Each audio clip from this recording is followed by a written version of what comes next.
Hello বন্ধুরা, আমার চ্যানেলে তোমাদের সকলকে ওয়েলকাম জানাই। আজকে তোমাদের সাথে শেয়ার করব আলু দিয়ে গাটি কচুর দম।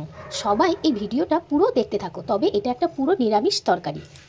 প্রথমে গাটি কচু আর আলু ভালো মতো কেটে নিয়েছি, আর লাগবে হচ্ছে একটু ধনেপাতা কুচি। আর এর মধ্যে যে মশলাটা দেবো তার জন্য চলো রেডি করে নিই। মশলা দেবো হচ্ছে টমেটো কুচি, লঙ্কা আর জিরে আর ধনে একসাথে পেস্ট করে নেব। হয়ে গেছে, চলো এবার রান্নাটা শুরু করি। প্রথমে কড়াইয়ে পরিমাণ মতো তেল দিয়ে দিলাম।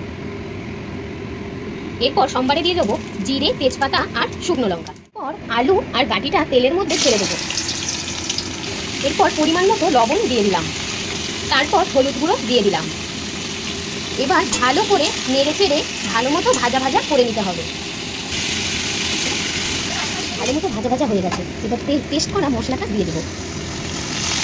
মশলাটা দেওয়ার পর এবার ভালো করে নাড়াচাড়া করে মশলাটা কষিয়ে নিতে হবে যতক্ষণ না ঠিকমতো কষানো হয়।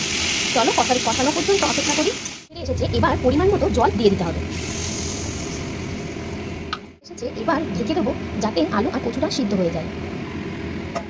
দেখে নেবো যে সিদ্ধ হয়েছে কিনা। সিদ্ধ হয়ে গেছে আমাদের, এই যে পুরো সিদ্ধ হয়ে গেছে আমাদের এই তরকারি পুরো রেডি। এবার নামানোর আগে কী কী দিতে হবে চলো দেখে নিন। ধনেপাতা কুচি, গরম মশলার গুঁড়ো আর একটু ঘি। নিরামিষ তরকারি একটু ঘি পড়লে বেশ ভালোই লাগে। এবার ভালো করে নাড়িয়ে দিলেই তৈরি হয়ে গেল এই আলু আর গাটি কচুর দম। এই ভিডিওটা পুরোটা কেমন লাগলো তোমরা অবশ্যই কমেন্টে। টাটা, আবার চলে আসবো অন্য কোনো রান্নার ভিডিও নিয়ে।